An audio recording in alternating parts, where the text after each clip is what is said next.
तुमच्याकडे असं कोणी आहे का, की पालकाची भाजी म्हटल्यावर, मला पालक नको."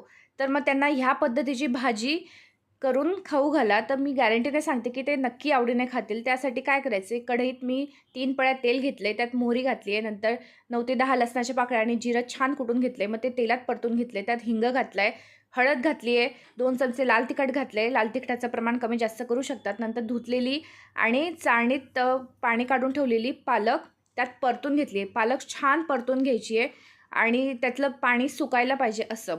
आणि परतल्यानंतर थोडा वेळ झाकण ठेवायचं आहे, एक 5 मिनिटं. छान परतल्यावर त्याच्यात मीठ घालायचं आहे. मीठ घातल्यावर परत पालकाला पाणी सुटतं. त्यामुळे काय करायचं, की ते पालकचं पाणी जे आहे ते पूर्ण वाळू द्यायचं आहे. ते पाणी सुकल्यानंतर त्यात डाळीचं पीठ घालायचं आहे. डाळीचं पीठ असं भुरभुरायचं आहे आणि मग त्यावर एक पळी तेल ओतायचं आहे आणि मग परत झाकण ठेवायचं आहे. एक 5 मिनिटं वाफ काढायची आहे. नंतर झाकण काढून छान सगळं मिक्स करायचं आहे. झाली पालकाची